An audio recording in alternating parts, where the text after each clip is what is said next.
میں حرم شریف مدینہ منورہ بیٹھا ہوا تھا، ایک طرف چھپ کے 3 نوجوان بچے آ گئے عرب، ایک مصری، ایک اردنی، ایک امارات۔ مجھ سے کہنے لگے نستجیزک فی الحدیث، ہمیں حدیث کی اجازت دو۔ میں نے کہا مجھے پہچانتے ہو؟ کہنے لگے نہیں پہچانتے۔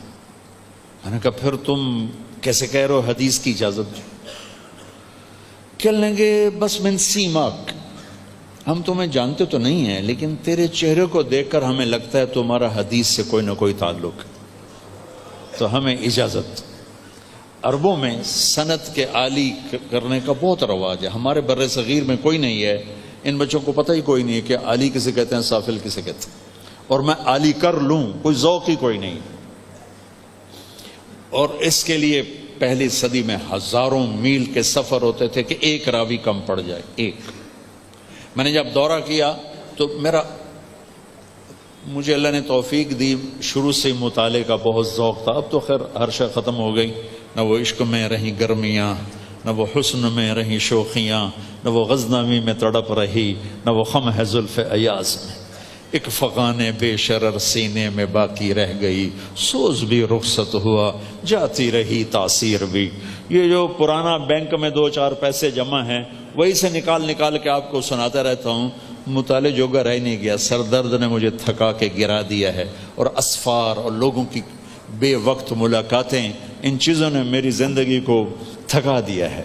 تو اس لیے مطالعے کے لیے ذہن چاہیے، وہ ہے حاضر ہی نہیں، جو کچھ بتاتا ہوں پچھلا پرانا ہی بتاتا ہوں، کوئی اس میں یاد آ جاتا ہے۔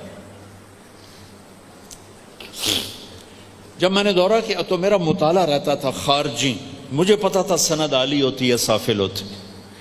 جو ہی میں دورے سے فارغ ہوا اور میں نے 2 ساتھیوں کو ساتھ لیا، مولانا عزیر گل کے پاس پہنچا، چونکہ وہ شیخ الہند کے براہ راست شاگرد تھے، اور میرے اور شیخ الہند کے درمیان 3 واسطے، محمد عبداللہ، خیر محمد، محمد یاسین اور محمود الحسن۔ تو وہ تھے، میں نے نا دنیاوی اور دینی شخصیات میں 2 جیسے بندے نہیں دیکھے، 2 جیسے پرشکوہ اور پرہیبت۔ دنیاوی شخصیات میں نواب اکبر خان بگٹی، اللہ اس کی بخشش کرے، میں نے ایسی وجاہت مردانہ اور روب دابز کسی کا نہیں دیکھا۔ بڑے بڑے عرب کے بادشاہوں سے ملاقات ہوئی لیکن وہ عجب شاہکار تھا۔ اور دینی شخصیات میں مولانا عزیر گل، اللہ اکبر، کیا شخصیت، کیا ہیبت، کیا روب، کمال، کیا حسن و جمال۔ میں ملا تو 100 سال کے قریب تھے، ایسے چمکتا گلابی چہرہ تھا۔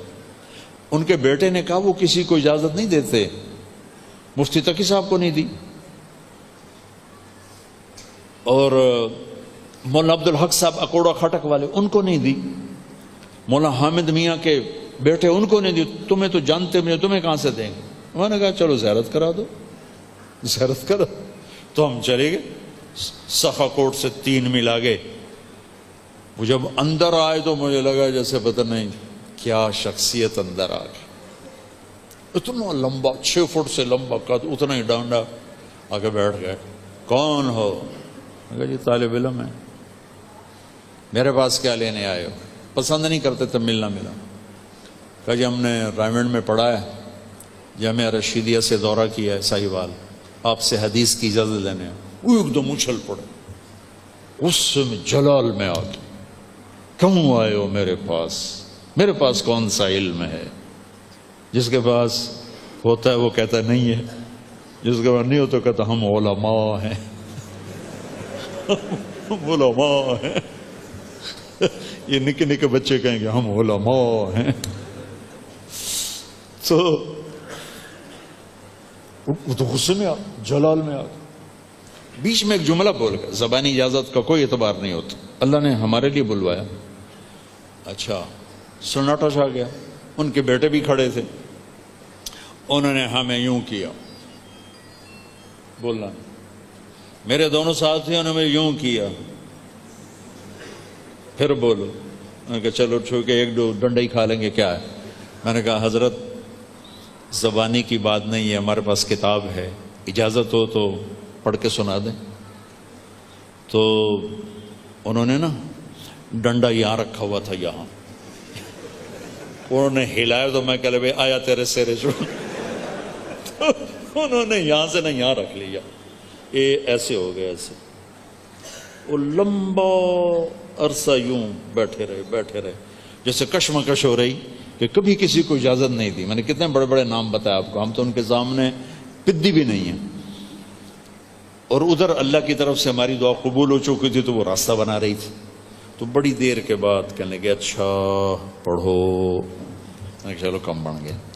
تو پھر میں نے یہ پہلی حدیث پڑھی، دوسرے ساتھی نے دوسری تیسری، تو میں کتاب لے کر آخر سے پڑھنے کے لیے ورق الٹنے لگا تو آواز سنی ورق گردانی کی، تو کہا بس کافی ہے، میں تم تینوں کو اجازت دیتا ہوں، لیکن میری ایک شرط ہے، کسی کو بتانا نہیں، میں نے آج تک کسی کو اجازت نہیں دی، تم پہلے بچے ہو جنہیں میں اجازت دے رہا ہوں۔ پھر ان کے وصال کے بعد میں نے اس کو سنانا شروع کیا جب ان کا انتقال ہو گیا۔ تو وہ کہنے لگے حدیث کی اجازت، تو اس طرح میرے شیخ الہند اور میرے درمیان ایک واسطہ۔ ویسے محمد عبداللہ، خیر محمد یاسین، محمود الحسن، ٹھیک۔ اب کیسے ہے؟ عزیر گل، محمود الحسن، محمد قاسم، عبد الغنی، محمد اسحاق، عبد العزیز، ولی اللہ، ابو طاہر مدنی، ابراہیم کردی، احمد القشاشی، ابو المواہب شناوی، ابو یحییٰ انصاری، ابن حجر الاسقلانی، ابراہیم بن احمد التنوخی، احمد بن ابی طالب الحجار، حسین بن مبارک الزبیدی، عبد الاول بن عیسیٰ الحروی، عبد الرحمن بن مظفر الداودی، عبداللہ بن احمد السرخسی، محمد بن یوسف الفربری اور محمد بن اسماعیل البخاری۔ تو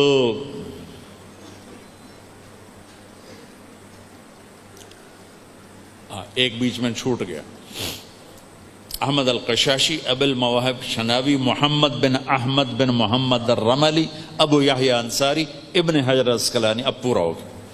تو اس طرح میری سند اپنے استادوں سے بھی عالی ہے، میری سند وہی جوانی میں کر بیٹھے تھے تو میری سند اپنے استادوں سے بھی عالی ہو گئی۔ خیر میں نے ویسے آپ کو سنا دیا، تو وہ کہنے لگے ہمیں وہ اجازت دو، میں نے کہا لکھو، تو میں نے اپنی ان کو سند لکھائی، کہنے لگے وقع، سائن کرو، کوئی بات ہے؟ اچھا، کہنے لگے سائن کرو، میں نے کہا نہیں کرتا،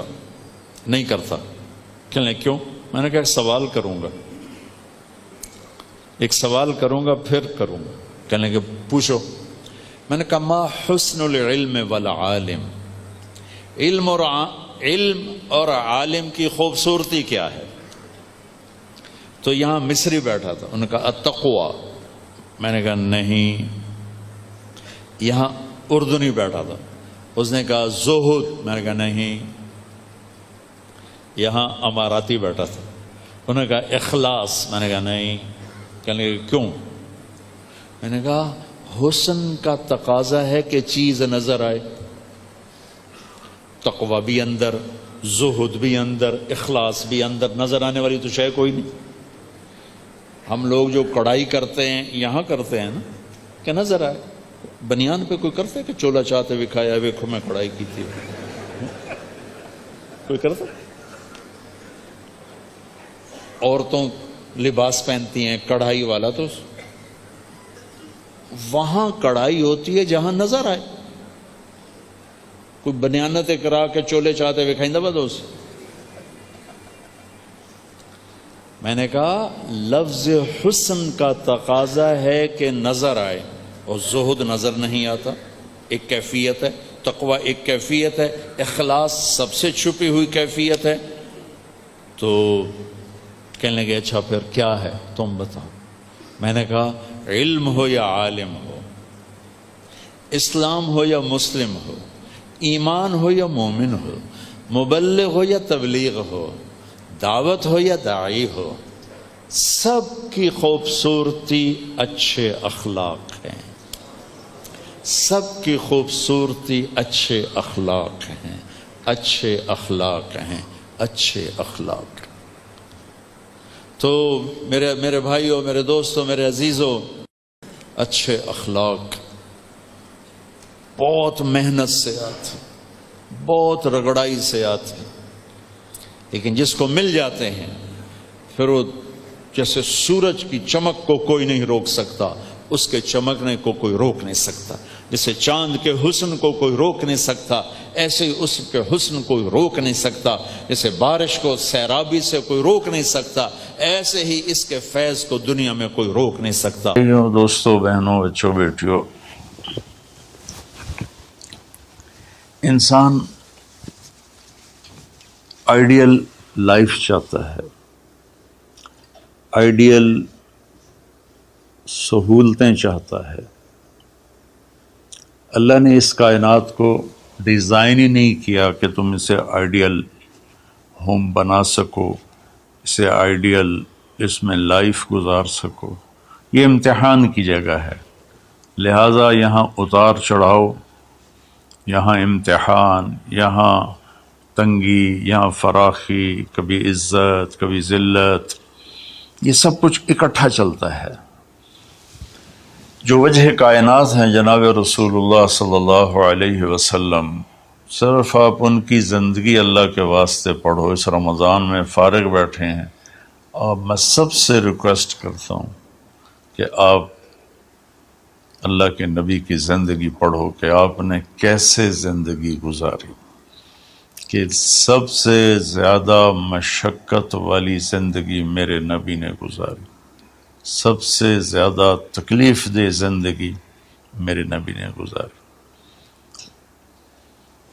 لیکن ایک جہان اللہ نے آگے پیدا کیا ہے جو موت کے بعد آتا ہے، جس کا نام ہے جنت، جس میں آئیڈیل لائف ہوگی، آئیڈیل ہوم ہوگا۔ سب سے بڑی انسان کی خواہش تو یہ ہوتی ہے کہ مجھے موت نہ آئے، لیکن ہم دیکھتے ہیں کہ جہاں میں ہے عبرت کے ہر سو نمونے، مگر تجھ کو اندھا کیا رنگ و بو نے، کبھی غور سے یہ بھی دیکھا ہے تو نے، جو معمور تھے وہ محل اب ہیں سونے، جگہ جی لگانے کی دنیا نہیں ہے، یہ عبرت کی جا ہے تماشا نہیں ہے۔ تو یہ کائنات آئیڈیل ہوم نہیں ہے۔ اللہ نے موت کے بعد ایک زندگی رکھی ہے جو بہت عالی شان ہے، اور اس کو جوڑا ہے ایمان اور عمل، اچھے عمل کے ساتھ۔ تو اس آیت میں چونکہ جب آدمی ایمان کا کلمہ پڑھتا ہے تو وہ پابند ہو جاتا ہے، لا الہ الا اللہ محمد رسول اللہ کا پابند ہو جاتا ہے، نہ یہ باؤنڈری کراس کر سکتا ہے، نہ یہ کر سکتا ہے۔ اس کے اندر جتنا وہ کر سکتا ہے اس کو کرنے کا حکم ہے، اس سے باہر نکلنے کی اجازت نہیں ہے۔ تو انسان ایک پابندی میں آ جاتا ہے، اور جو پانی نالیوں کا بے ہنگم بہتا ہے وہ گندگی پھیلاتا ہے، جو پانی پائپ میں گھٹ کے آتا ہے وہ ہمارے گھر کے برتن دھونے کا سبب، پانی پینے کا سبب، کپڑے دھونے کا سبب بن کے آتا ہے، کہ وہ پابندیوں میں بند ہو کے آتا ہے۔ تو اس دنیا میں کوئی اپنی مرضی کر نہیں سکتا، کہیں نہ کہیں اٹک جاتا ہے۔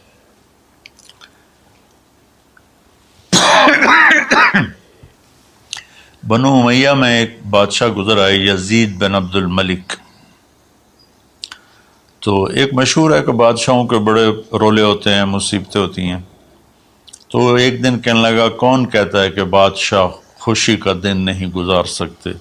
میں آج کا دن بھرپور خوشی سے گزاروں گا، محل کے دروازے بند کر دیے جائیں اور کوئی خبر مجھے نہ سنائی جائے اور اندر کوئی بھی نہ آئے۔ آج شام تک میں اپنی مرضی سے خوشی منانا چاہتا ہوں۔ اور اس کی ایک باندی تھی، بیوی نہیں باندی، لونڈی، اس کا نام تھا حبابہ۔ اس سے وہ عشق کرتا تھا کہ میں آج سارا دن حبابہ کے ساتھ گزاروں۔ تو دوران مجلس اس کو اپنے ہاتھوں سے اس کو انگور کھلانے لگا، تو باتیں بھی کرتا، اس کو دیکھ کے خوش بھی ہوتا اور انگور اس کے منہ میں ڈالتا۔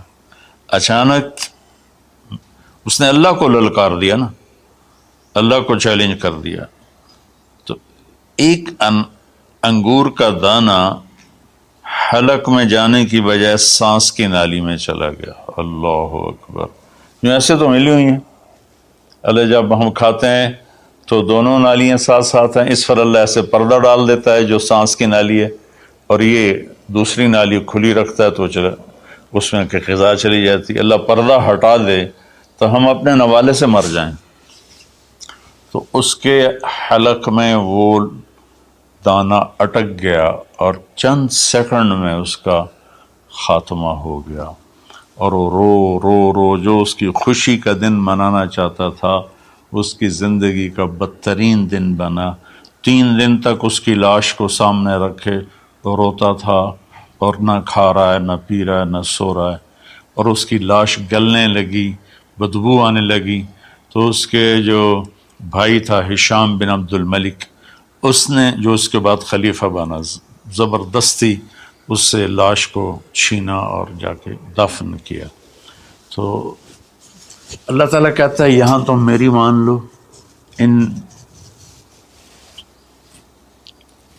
عبدی انت ترید وانا ارید ولا یکون الا ما ارید فإن سلمت لی فیما ارید کفیتک فیما ترید۔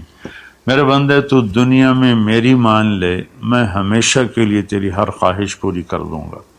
تو اس آیت میں اللہ نے ایک بڑی خوبصورت ہمیں بات سمجھائی ہے کہ میرے بندو، تم سونے کا چمچ لے کے پیدا ہو یا ایک تھر کے جھونپڑے میں پیدا ہو، موت نے تمہیں مٹا دینا ہے۔ تمہارے پاس 60-70 سال ہیں، 80 سال ہیں میکسیمم، پھر موت اٹھائے گی اور گڑھے میں ڈال دے گی۔ تو میں تمہیں بشارت دیتا ہوں، اللہ اپنے نبی سے کہتا بشر کا مطلب ایک دفعہ کہنا نہیں ہوتا، جیسے کہ اذن فی الناس بالحج یاتوک رجالا، کہ اے ابراہیم اعلان کر اور بار بار کر۔ جیسے اذان کو اذان کیوں کہتے ہیں کہ وہ بار بار اعلان ہوتا ہے، تو بشر اللہ تعالیٰ فرما رہے ہیں میرے محبوب، میرے بندوں کو آپ بار بار خوشخبریاں سنائیں، چونکہ ایمان والی زندگی پر جب آدمی چلتا ہے اور اچھے عمل والی زندگی پر جب آدمی چلتا ہے تو اسے گھاٹیوں سے گزرنا پڑتا ہے، اسے ان گھاٹیوں سے گزرے بغیر مٹا دے اپنی ہستی کو اگر کچھ مرتبہ چاہے کہ دانہ خاک میں مل کر گل و گلزار ہوتا ہے۔ یہ دنیا کی ریت ہے، شارٹ کٹ کوئی نہیں ہے۔ یہاں گھاٹیوں سے گزر کر شہرت تو بہت سے لوگوں کو حاصل ہو جاتی ہے، پیسہ بہت سے لوگوں کے پاس آ جاتا ہے، طاقت حکومت بہت سے لوگوں کے پاس آ جاتی ہے، لیکن ان میں کامیاب وہ ہوں گے جنہوں نے شارٹ کٹ نہیں مارا ہوگا، جنہوں نے اللہ اس کے رسول کا راستہ اپنایا ہوگا۔ تو اللہ تعالیٰ ان سے فرما رہا ہے کہ میرے بندوں سے جو ایمان اور عمل والے ہیں، میرے نبی اب انہیں بار بار فرمائیں کہ تم جمے رہو۔ کس لیے؟ کہ تمہارے لیے اللہ نے ایک گھر تیار کر کے رکھا ہے جس کا نام ہے جنت۔ جنت باغ کو کہتے ہیں، اور جنت درختوں میں گھری ہوئی جگہ کو کہتے ہیں، ڈھانپے ہوئی وہ جگہ ایسی ہے کہ درختوں نے اس کو ڈھانپا ہوا ہے۔ جنت جنہ ڈھال کو کہتے ہیں، جس کے جو آدمی کو ڈھانپ لیتی ہے۔ تو اللہ تعالیٰ فرما رہا ہے میں نے وہ جنت بنائی ہے تمہارے لیے، اور آگے ایک چھوٹی سی نعمت کا ذکر کیا ہے۔ اچھا، اللہ نے جب سے دنیا کو بنایا ہے اسے ایک دفعہ محبت کی نظر سے نہیں دیکھا۔ ان اللہ لم ينظر الیہا منذ ان خلقها، ان اللہ تعالی لم ينظر الیہا منذ خلقها، اللہ نے جب سے دنیا کو بنایا ہے اسے اللہ نے کبھی نظر محبت سے نہیں دیکھا۔ نظام چل رہا ہے، اور جنت کو اللہ نے بنایا ہے، اور بنایا اپنی قدرت سے اور اپنے ہاتھوں سے۔ ان اللہ تعالی خلق الفردوس الاعلی بیدہ، میرے نبی کا فرمان ہے اللہ نے جنت الفردوس کو اپنے ہاتھوں سے بنایا ہے۔ جو چیز اللہ کے ہاتھوں سے بنی ہوگی وہ کیا ہوگی؟ تو اللہ تعالیٰ فرماتے ہیں تم آ جاؤ میرے پاس، تمہیں عجیب سرپرائز دوں گا. کیا کلما رزقوا منها من ثمرۃ رزقا قالوا هذا الذي رزقنا من قبل.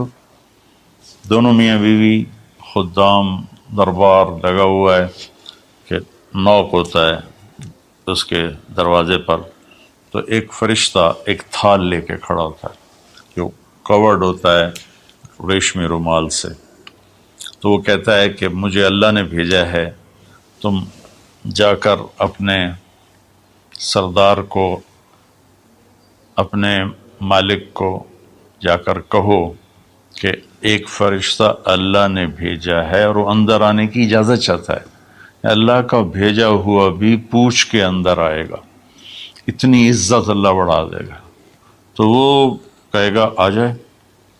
جب وہ اندر آئے گا تو دونوں میاں بیوی کے سامنے ایک تھال، وہی تھال آگے رکھے گا، کہے گا حضور مجھے اللہ نے آپ کی خدمت میں یہ تحفہ دے کر بھیجا ہے کہ آپ اس سے مزہ لیں. تو جب وہ ایسے اس کو رومال اٹھائے گا تو اس میں پھل ہوگا. وہ پھل اس کی جنت کے پھل کی تصویر ہوگا، مشابہ ہوگا. تو وہ کہے گا ھذا الذی رزقنا من قبل. ارے بھائی فرشتے، یہ تو میرے رب نے پہلے ہی مجھے دیا ہوا ہے، تو اس میں کیا خاص چیز ہے جو اللہ پاک نے میری طرف اسے بھیجا ہے؟ تو وہ فرشتہ کہے گا میرے اللہ فرماتے ہیں کہ آپ ایک بائٹ لے لیں، ایک لقمہ لے لیں، آپ کو پتہ چلے گا کہ ہم نے آپ کے لیے کیا بھیجا ہے. اب میرے بھائی بہنوں غور سے سننا، انسان کھانے کا مزہ لیتا ہے، زندگی کا مزہ لیتا ہے، نعمتوں کا مزہ لیتا ہے. یہ چیزیں نہ ہوں تو مرنے کی تمنا کرتا ہے. تو کھانے کی بھی ایک لمٹ ہے، اس کے بعد آدمی کھا ہی نہیں سکتا، اور پینے کی بھی ایک لمٹ ہے، اس کے بعد آدمی پی نہیں سکتا ہے. اور وہاں کسی چیز کی کوئی لمٹ نہیں. اب 1000 برس کھاتے رہو، رب ذوالجلال کی قسم، نہ پیٹ بھرے گا، نہ زبان کٹے گی، نہ داڑیں تھکیں گی، اور ہر لقمے کی لذت دوسرے سے زیادہ ہوگی. تو جب وہ اس کو اٹھا کر ایسے چکھیں گے نا، تو اگر اس کی جنت میں اللہ تعالیٰ نے 1,00,000 قسم کے پھل پیدا کیے ہیں، اس 1,00,000 کو جتنی زیرو سے مرضی ملٹیپلائی کرنا چاہو آپ کر لو، 1 کروڑ، 1 ارب، 1 خرب، آگے کوئی لفظ کوئی نہیں. تو اس کی جنت میں جتنے پھل ہیں، جب وہ یوں ایک لقمہ لے گا، دیکھیں ہم لوگ چاٹ کھاتے ہیں تو سارے ذائقے مکس ہو کر ایک اور ذائقہ بن جاتا ہے. جب وہ ایک لقمہ لے گا تو اس ایک لقمے میں اس کی جنت کے جتنے پھل ہیں، 1,00,000، 10,00,000، 10,00,000 پھلوں کا ذائقہ اس ایک لقمے میں اللہ اسے عطا فرمائے گا. تو جو کہہ رہے تھے ھذا الذی رزقنا من قبل، یہ تو ہم نے پہلے بھی کھایا تھا. تو اب اللہ کی طرف سے جواب آئے گا، وہ اتو بہ متشابہا. میرے بندے تجھے سرپرائز دینے کے لیے میں نے یہ کیا تھا. جیسے ہم اپنے دوستوں کو اچھا گفٹ دیتے ہیں تو ایک سرپرائز دیتے ہیں، تو اللہ تعالیٰ سرپرائز دے گا، اتو بہ متشابہا. میرے بندے یہ تو نے پہلی دفعہ کھایا ہے، اس سے پہلے جو تم نے کھایا تھا وہ اس کی مشابہ تھا، یہ نہیں تھا. تو اچانک جب ایک ذائقہ بھی عجیب ملے اور شکل وہی ہو اور ذائقہ اور ہو، اس کی بھی لذت الگ ہے. تو اللہ تعالیٰ فرماتا ہے میرا بندہ کھا. اس کھانے میں کوئی وقت کی قید نہیں، مقدار کی قید نہیں. جتنا کھاتے جاؤ گے اللہ تمہیں کھلائے گا. پیشاب نہیں آئے گا، پخانہ نہیں آئے گا، پیٹ نہیں خراب ہوگا، آنتوں میں درد نہیں ہوگا. کسی جگہ یہ کھانا کچھ بھی نہیں تکلیف پہنچائے گا. اور یہاں ہمارا جو کھانے کا بچ جاتا ہے وہ پیشاب پخانے کی صورت میں نکلتا ہے، وہاں اللہ سارے کو ہضم کرا دے گا. ایک ڈکار آئے گا اور ہر شے ہضم ہو جائے گی، اور اس ڈکار کی خوشبو بھی دور تک پھیلے گی، اور وہاں مہک آئے گی مشک و عنبر کی. پھر آگے اللہ فرماتا ہے لہم فی ازواج مطہرہ، اور پھر ہم نے تمہارے لیے خوبصورت پاک پاکیزہ بیویوں کو تیار کیا ہے، جس میں تو تمہاری بیوی ان سب کی سر فہرست ہو کر ان کی سردار ہوگی. اور وہم فیہا خالدون، اور تم اس میں ہمیشہ ہمیشہ رہو گے، کبھی اس سے نہیں نکالے جاؤ گے. وہم فیہا خالدون، تم کبھی اس سے نہیں نکالے جاؤ گے. کیونکہ آدمی نعمتیں لیتا ہے تو پھر یہ خوف پیدا ہو جاتا ہے مر جاؤں گا، کہیں چھن نہ جائیں، کہیں زوال نہ آئے. وہاں اللہ ان دونوں چیزوں کو ہٹا دے گا. تو اس کی بنیاد کیا ہے؟ ایمان اور عمل. ایمان ہے لا الہ الا اللہ محمد الرسول اللہ، اور عمل ہے محمد الرسول اللہ صلی اللہ علیہ وسلم کی پاکیزہ زندگی. آپ کی زندگی کے تابع ہو کر چلنا، آپ کی ترتیب کو سامنے رکھ کر چلنا. جو مرد عورت اس پہ آ جائے گا، میرا رب ان کے لیے دنیا میں عافیت اور آخرت میں جنت کے دروازے کھول دے گا. اور اللہ تعالیٰ وہاں جب جنتی جنت میں چلے جائیں گی، جہنمی جہنم میں چلے جائیں گے، تو اللہ تعالیٰ کہے گا یا اہل النار، اے جہنم والو. کہیں گے لبیک ربنا وسعدیک، جی ہمارے رب. اللہ تعالیٰ فرمائیں گے کم لبثتم فی الارض عدد سنین، کتنا دن گزار کے آئے ہو؟ وہ کہیں گے یا اللہ یومن او بعض یومن فصل العادین، یا اللہ کو ایک آدھ دیہڑی گزاری ہے، یا آدھا دن یا پورا دن، باقی ہمیں تو یاد بھی نہیں. تو اللہ تعالیٰ فرمائیں گے بئس ما اتجرتم فی یوم او بعض یوم غضبی و سخطی و نار جہنم، تم نے میرے غصے کو تھوڑی سی زندگی میں خریدا، میری ناراضگی کو خریدا، اب تمہارے لیے آگ ہے، جاؤ. پھر اللہ جنت والوں سے کہے گا یا اہل الجنہ، اے جنت والو. وہ کہیں گے لبیک ربنا وسعدیک. تو اللہ تعالیٰ فرمائیں گے کم لبثتم فی الارض عدد سنین، تم بتاؤ تم کتنی زندگی گزار کے آئے ہو؟ وہ کہیں گے یومن و بعض یومن فصل العادین، یا اللہ کو دن آدھا دن ہی گزارا ہے. نوح علیہ السلام جیسے جنہوں نے 1400 سال 1450 سال کی زندگی گزاری، اور آدم علیہ السلام 1000 سال کی عمر پائی. یومن و بعض یوم، دن آدھا دن. تو اللہ تعالیٰ فرمائیں گے نعم ما اتجرتم فی یومن او بعض یوم، مبارک ہو، آپ لوگوں نے بہت اعلیٰ سودا کیا. رحمتی و کرامتی و جنتی، تم نے میری رحمت کو خریدا، تم نے میری مہمان نوازی کو خریدا، تم نے میری جنت کو خریدا. جاؤ مزے کرو، کلو واشربو، کھاؤ پیو، ہنیئا، مزے سے. مزے سے کیا مطلب؟ کہ اس کھانے پینے کے بعد کوئی تنگی نہیں. پوری جنت میں ایک ٹوائلٹ نہیں ہے، پوری جنت میں کوئی گٹر پائپ نہیں ہے، پوری جنت میں کوئی کچن نہیں ہے، پوری جنت میں کوئی واش روم نہیں ہے، پوری جنت میں کوئی واشنگ مشین نہیں ہے.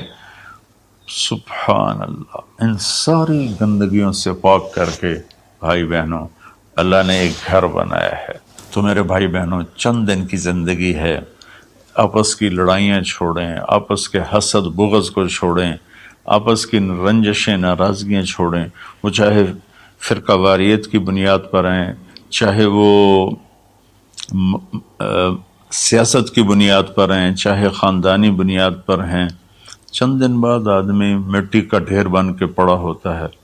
تو انسان کتنا ہی عروج پہ پہنچ جائے، اس کی آخری جو پہنچ ہے وہ چند مٹھی خاک کے سوا کچھ نہیں، چند مٹھی خاک کے سوا کچھ نہیں. اجل ہی نے چھوڑا نہ کسرا نہ دارا، اسی سے سکندر صفات بہارا. ہر ایک لے کے کیا کیا نہ حسرت سے زارا، پڑا رہ گیا سب یوں ہی ٹھاٹھ سارا. جگہ جی لگانے کی دنیا نہیں ہے، یہ عبرت کی جا ہے تماشا نہیں ہے. تو میرے بھائی بہنوں رمضان کا مبارک مہینہ ہے. میں اس میں اپنے آپ کو بھی اور آپ سب بہن بھائیوں بیٹے بیٹیوں کو مخاطب کر کے عرض کرتا ہوں کہ اب ہم دلوں کو صاف کریں، زبان کی حفاظت کریں، آپس میں لڑے ہوئے ہیں تو معاف کریں، عزت ذلت زندگی موت میرے اللہ کے ہاتھ میں ہے۔ اللہ ہمیں اپنے اور اپنے حبیب کی پاکیزہ زندگی پر چلنے کی توفیق نصیب فرمائے۔ السلام علیکم۔